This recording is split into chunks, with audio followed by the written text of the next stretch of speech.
Model View Presenter is an architectural pattern used in many graphical applications. Its major benefit is the clear separation of domain and presentation logic. This pattern is a great fit for interactive automation scripts, as it will make the code easier to modify and maintain. It also enables you to completely mock out the UI, which will make it easier for making unit tests.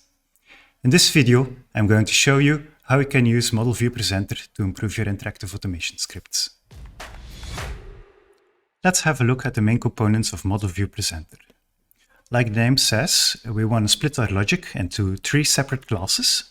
We have the model, which represents our actual data, the thing we want to manipulate. The view, however, is what's been actually shown to the user. So instead of the actual objects, we have more a string representation of these objects. And then we have the presenter, who ties everything together.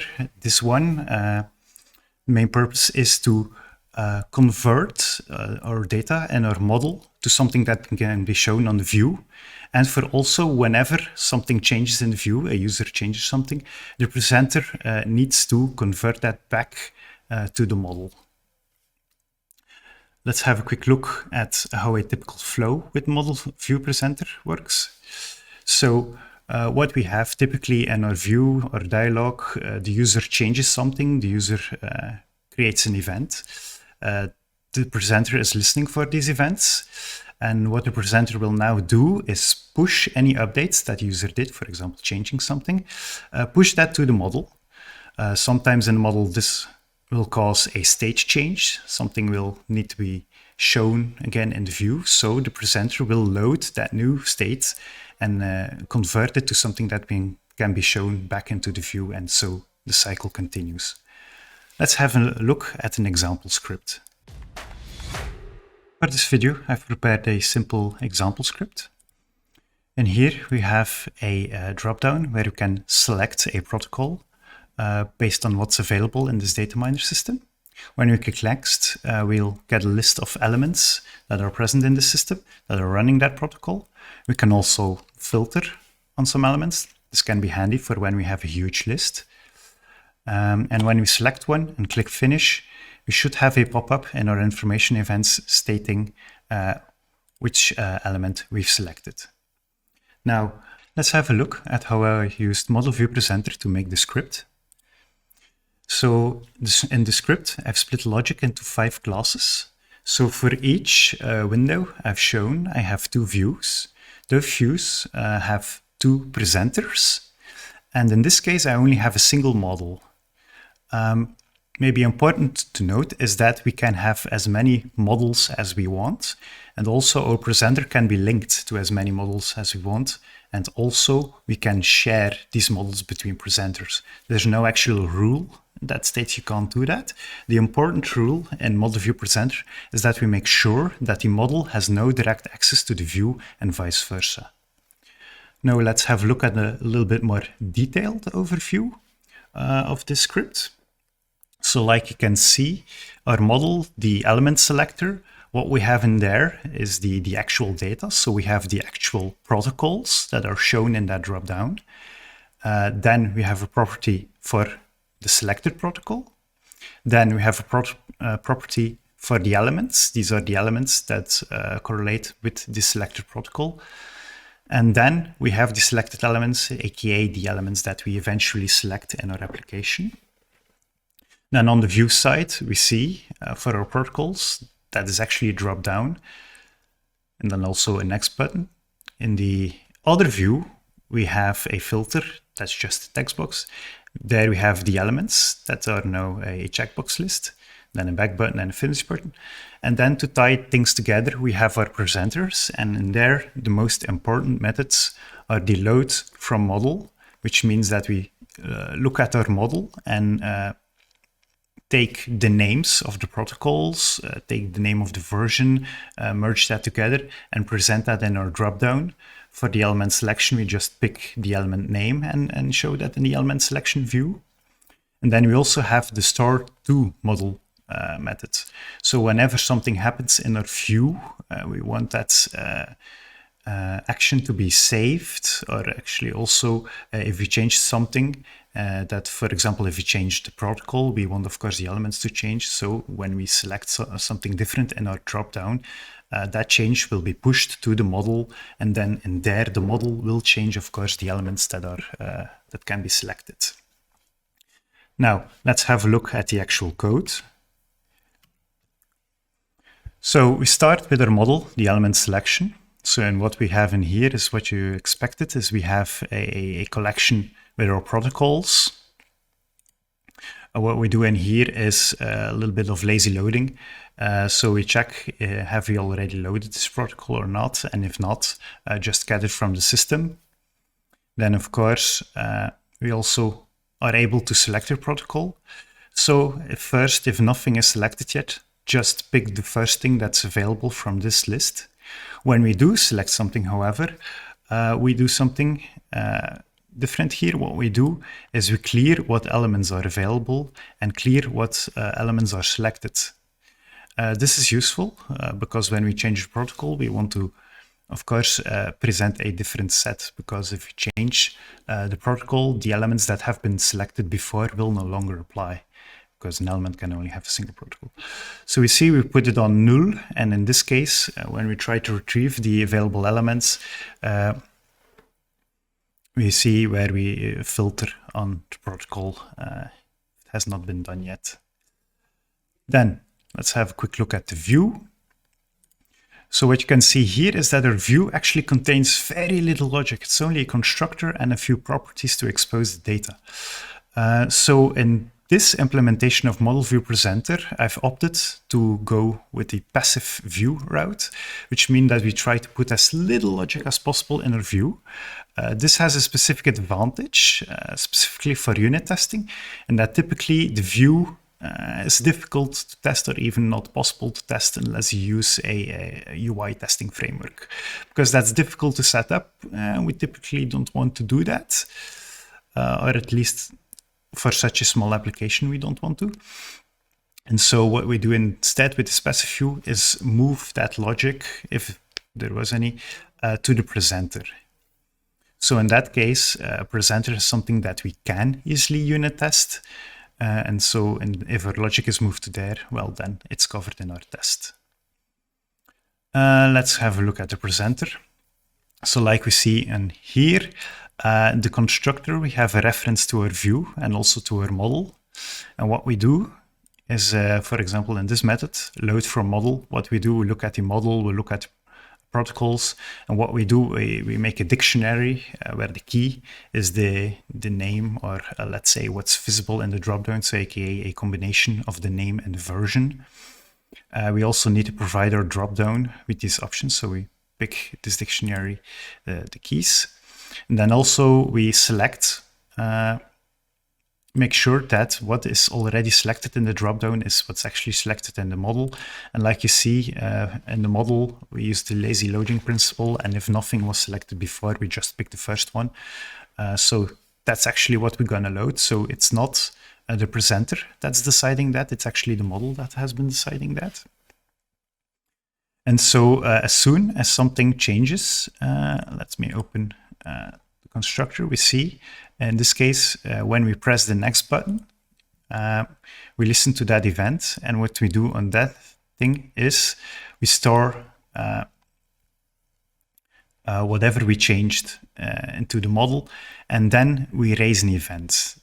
I will get back to this event. So let's have a look at what the store to model does. And here we just see, okay, what has been selected in our view and put that inside the model. So we use this dictionary to convert the nice string representation back into the protocol and save that to the model. So let's have a look at the other view. It's actually more or less the same. We have some more UI components, but what you see in here again is that we have very little logic. All the logic is, of course, present in our presenter, where we again have the same methods where we load the data from the model into the view. In this case, we do a very simple conversion in that we just pick the name of the element. We don't make any combination. But we also filter what is shown that has to do with that text box in there. again, store the model, we see, okay, in our checkbox list what has been selected, and we put that into the model. Now let's have a look at the run method of our script, so where all these components are being combined together. So we use, of course, the interactive automation script, and there we start with our controller. And then we see all 5 objects we use with the model view presenter pattern. So we start with the model, and then we have a view, then we create our presenter for the protocol selection view. So we pass the view and the model in here, and then do the same for the element selection view. And then I said I was going to come back to this. So we had the events. The events are used to switch between windows. So typically, if you want to change a window, you need to know to which window you want to change. But I didn't want to reference the other view in my presenter or reference the other presenter and our presenter. I wanted to keep those things separate. So what I instead opted to do is whenever we want to change a window, I let my presenter raise an event that in here I can subscribe to. And what this event handler does is, okay, I've clicked the next button. So what I'm going to do is in our element selection presenter, I'm going to load all the data from the model into the view. So even anything we selected in our protocol selection, aka we selected a protocol that resulted in a selection of elements to be available. Well, we will now load those elements into the element selection view. And then we, of course, show it as soon as that is done.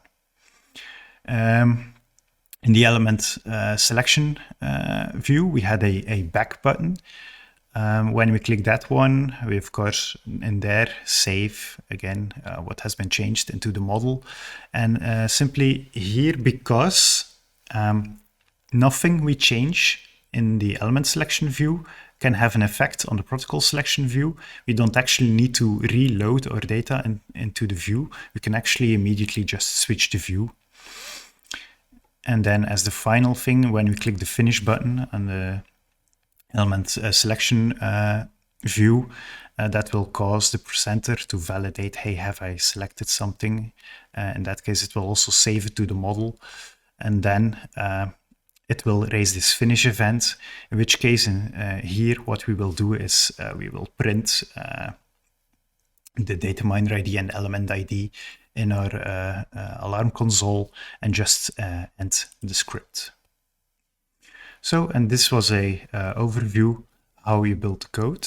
I also said that with model view presenter, we have an easier time making unit tests. So let's have a look at our tests. These are the tests for the model, so our element selector. So in this case, because we did this clear separation and that we do not want our model to be referencing the view and our view not referencing the model, we actually have an easy time to test our model, because the only thing we need to do in here is maybe create a mock for our IDMS, which we use to retrieve our elements. And that's actually it. From here on, we can actually use our model, our element selector, as a separate component, separate from the UI. And so we do not need to worry about it when we make our tests. We can just select certain things. In this first test, we just look at, hey, if we create the object from scratch, we do not want anything to be null. We want the protocol to be selected, one protocol at least to be selected, and some elements to already be present, so that that's automatically loaded. And that's what we test in here. And maybe let's have a look at our presenter now, our presenter tests. So the presenter had 2 dependencies. It depended on the view and it depended on the model. And so like you can see in here, we create a mock of our view and of our model. If you paid close attention, you saw that our view and model have interfaces. And these interfaces we use so we can easily create a mock. And so in here, you can see we create our presenter as normal, but we have a mocked view and a mocked model. And although it's mocked, we can still load whatever we want into the view and test if indeed everything is present as is. Also handy to note is that when you mock a view, you could actually also mock an event. So we can also pretend like we pressed a button. So this is shown here. Setup is more or less the same, but when we want to pretend we pressed a button, what we're going to do is already change the selected value in the dropdown. And then, for example, here, we can use mock to emulate the button press by just raising the event. With this demo, I hope I was able to give you enough information for you to start using Model View Presenter in your own automation scripts.